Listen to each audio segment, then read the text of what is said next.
I'm not a medical professional, nor do I claim to be. Any advice or opinions given in this video is based purely on my own personal experience and my own research. What if I told you that you could buy Apetamin for $10? What if I told you you could buy it for $5? What if I told you you could buy it for $2? I'm from the UK, I'm based in London, and I found that you can buy the equivalent of Apetamin for less than £1.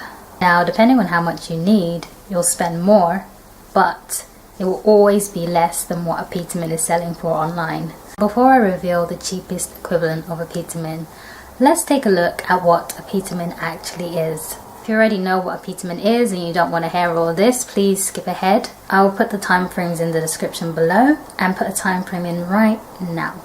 Now, for those of you who want to know a bit more about Apetamin, Apetamin is a supplement that comes in either syrup or pill form.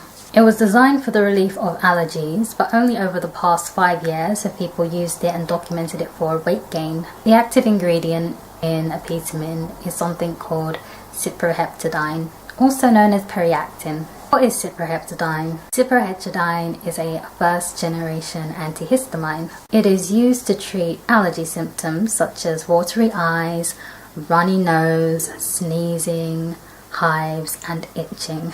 If cyproheptadine is an antihistamine, what is a histamine? Histamine is a compound inside our bodies that is released whenever we have an injury or an allergic reaction to something.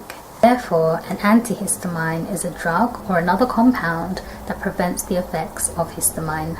If you have an allergic reaction, you're going to react to it, there's no doubt about it. But if you take an antihistamine, it will stop you from having that reaction. Think of histamines as the fire starter and antihistamines as the water that puts it out.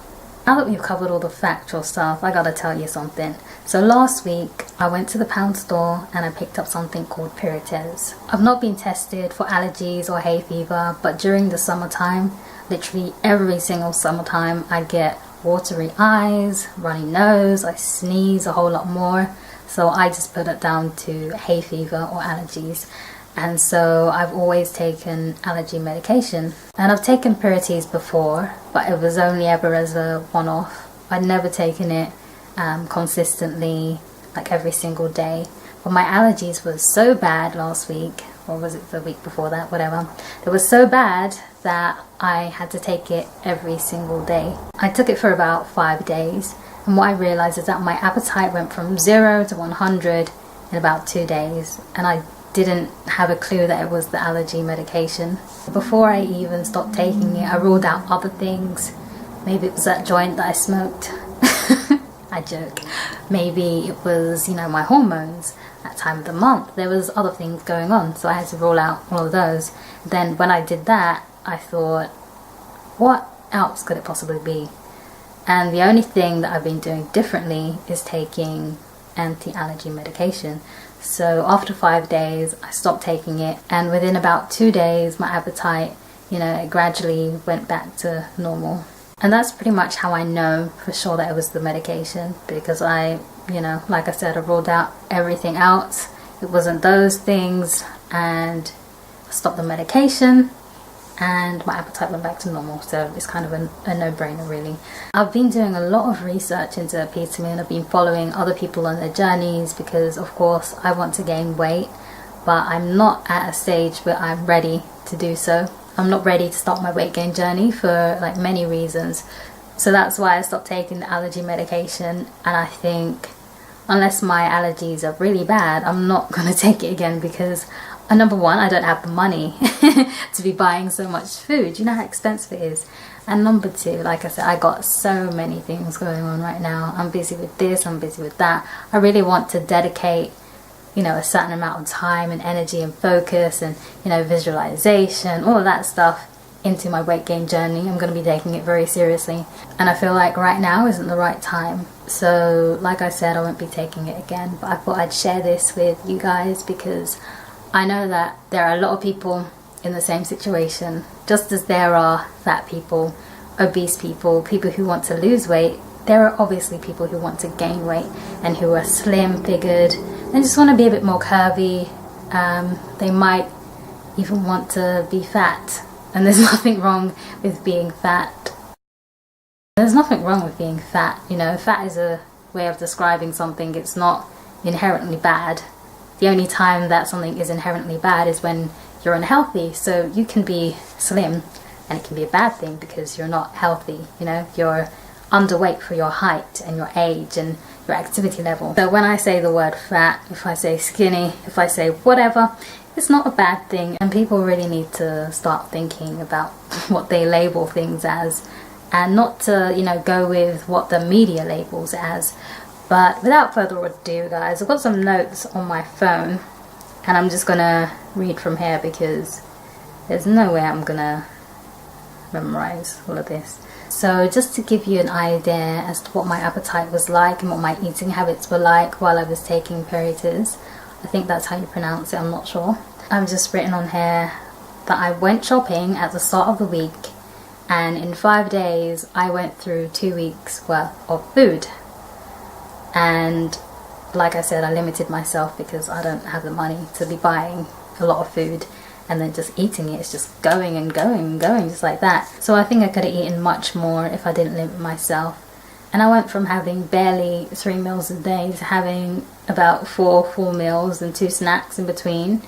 And each meal was around 600 calories. So I would say I was probably consuming around 2,400 calories. And usually I would consume around 1,600. It depends, like it goes up and down depending on how active I am.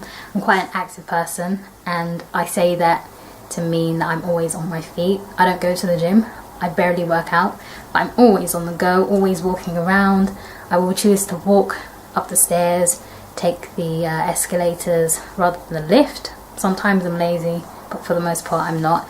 So that's what I mean by active. I'm always doing like a lot of shopping, carrying heavy things, and because I live alone I pretty much have to do everything on my own, so that takes some sort of physical labour, right? So that's my sort of activity level, and I only get through around 1,600 calories a day. I don't hit that 2,000 mark like they say you're meant to, but also my height, take into consideration my height, I'm 4'11", so that's also a factor. Let's see, what else did I write? So when I was on Periactin, I was feeling hungry every 4 hours, and if I didn't eat anything when I was hungry, I would just get hungrier and hungrier and hungrier to the point of feeling like I'm starving. So I pretty much had to eat something. Like I remember one time I woke up at 3 AM in the morning and my stomach was just, it was feeling the worst, honestly. It was, I don't even know how to describe it. It felt like I hadn't eaten in, I don't know, 3-4 days. But I know I had. I know I ate like 4 hours ago. And then I had a snack before bed, so I was thinking, what is going on? I was actually quite worried. And I couldn't get to sleep, so I had to eat something, and only when I had something to eat was I then able to get to sleep. I'm not the sort of person that can go to sleep on an empty stomach. I'm not the sort of person that can go to sleep thirsty. I gotta quench that thirst, quench that hunger. Yeah, so I want to talk about the ingredients in Periactin, and it's not the same as in Apetamin, but Periactin is basically Cetirizine. That's the active ingredient in Periactin, and Cetirizine comes under so many different brand name, guys, so I'm gonna constantly refer to it as Cetirizine. But if you're in America, I think the brand name is called Zyrtec. Cetirizine is a 2nd generation antihistamine. So it's not a 1st generation antihistamine like Cetirizine, and we shall get into, you know, all the facts about that later on in the video.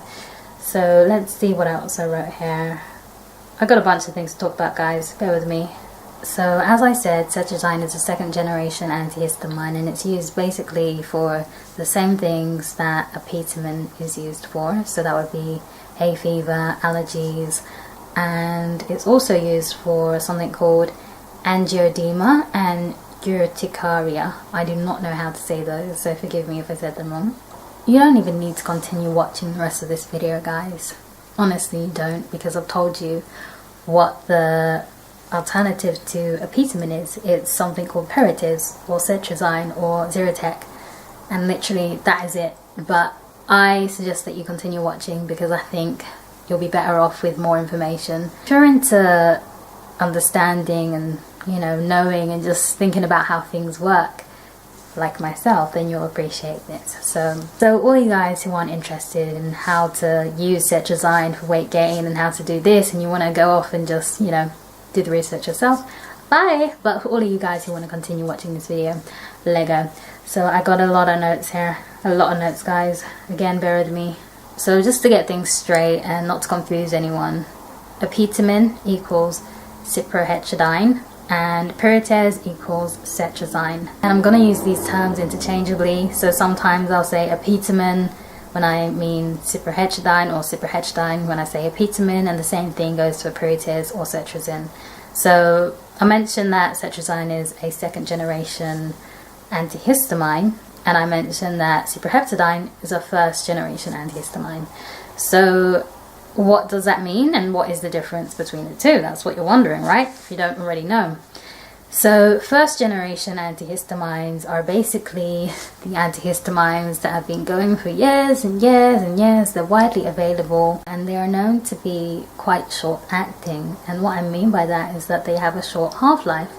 And essentially what a half-life is that when you take medication, it will work for a couple of hours and then you have to take more. So you have to take more doses of it. The first generation of antihistamines are actually known to cause drowsiness, and that is why Apetamin causes you to be drowsy.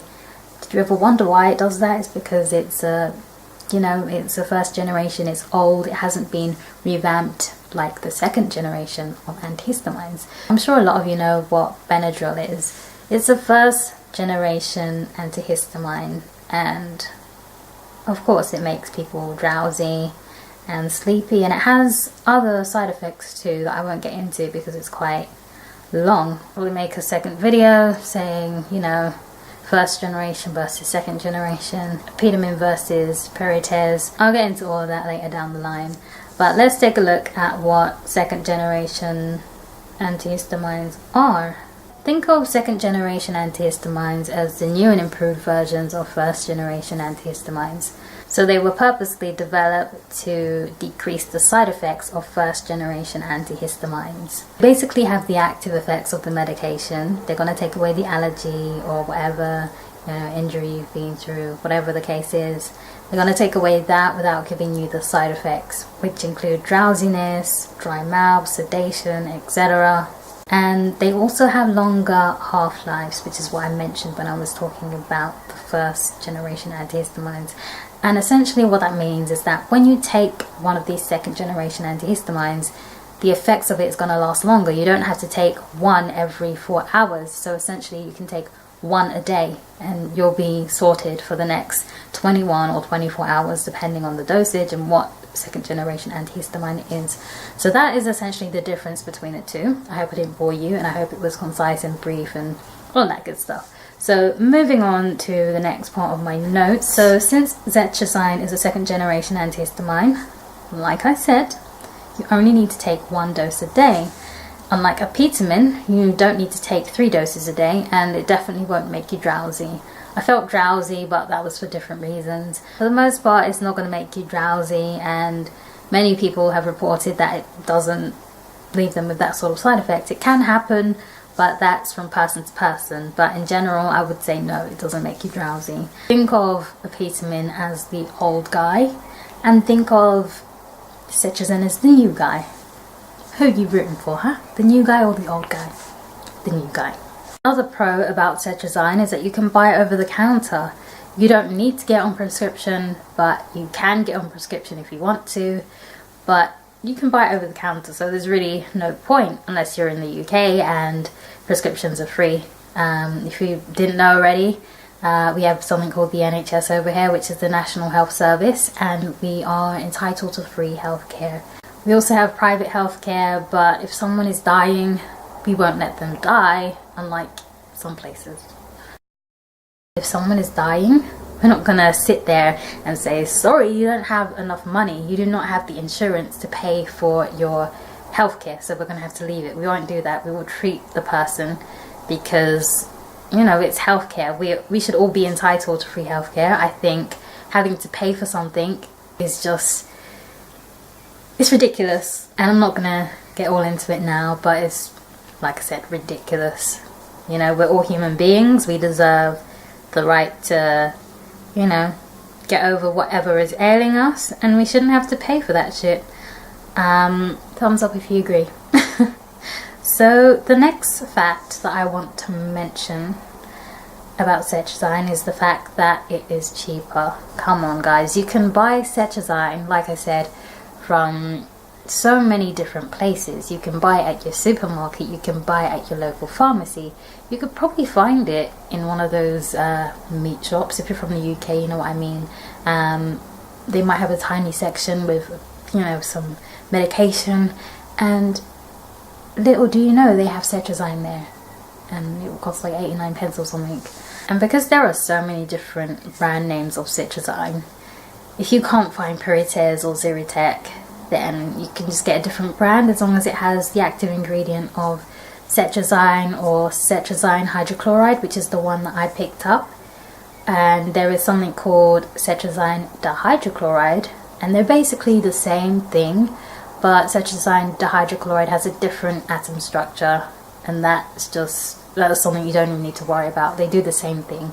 So if you come across that one, you can pick it up. And if you've tried Cetirizine hydrochloride for weight gain and it didn't work for you, then you can try Cetirizine hydrochloride, and it might work for you just because the chains are different and all that science stuff right there. I'll make another video talking about how to use Cetirizine precisely for weight gain, but it's pretty straightforward, to be honest, and everyone is different, so it's a bit of trial and error. So that's why I mention Cetirizine dihydrochloride, because, you know, some people are different, everyone's different, and some things work for one person and they might not work for another person, so just keep that in mind. And for all my vegans out there, Periactin tablets, they're not vegan because they contain lactose, and it's like, I only realised this when I look closely at the ingredients. It's like, why you gotta put lactose in it for? There's literally no need. A vegan alternative to the Periactin tablets is the Periactin syrup, and you can buy either of them on Amazon for under £7. I'll put all the links in the description box, because you can buy a month's supply or a year's supply depending on what, you know,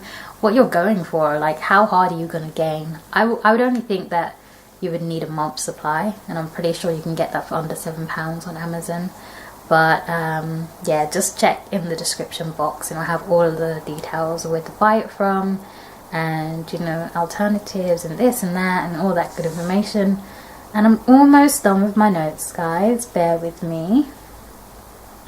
If you're from the UK, actually, you can find Periactin in your local pharmacy, and you can pick up Cetirizine of many different brands. As I said, you can pick it up from where I picked it up, which was Poundland, and obviously I picked it up for £1. It's very cheap. So you can buy 3 boxes for £3, 5 boxes for £5. It's so affordable. If you're from the UK, you can get it from B&M Home Store, Home Bargains, and obviously, like I said, supermarkets and pretty much any place that sells over-the-counter medication. And that's pretty much all I have to share with you today, information wise. And now I'm going to show you what the packaging of Periactin actually looks like. Yes, I waited all the way till the end of the video. So this is essentially it, guys. Periactin, as you can see, it looks like this. And on the back you can see it says it contains lactose. Not for my vegans. Please get the syrup if you're wanting to try this for weight gain, or if you have allergies like me and, you know, you just want to use this for fucking allergies. Who would have thought, right? So it comes in this box here, and I have taken all but one tablet. This is the one I didn't take because I didn't want to be eating like a fucking monster, you know? I would show you what the pill looks like, but this is like my emergency tablet right here. I keep this in my bag just in case my allergies are going to get really, really bad. Like, I already feel like I have a sort of stuffy blocked nose and my throat is sore and this and that, but I'm not taking it because the allergies could be much worse. Plus I'm at home, so it's easier to deal with. But yeah, you can see how small this is. It's tiny. And I think compared to the Apetamin pills, correct me if I'm wrong because I haven't actually seen them in person, but these are smaller, aren't they? Yeah, they're tiny. They're cute small pills, and you get 7 in the packet.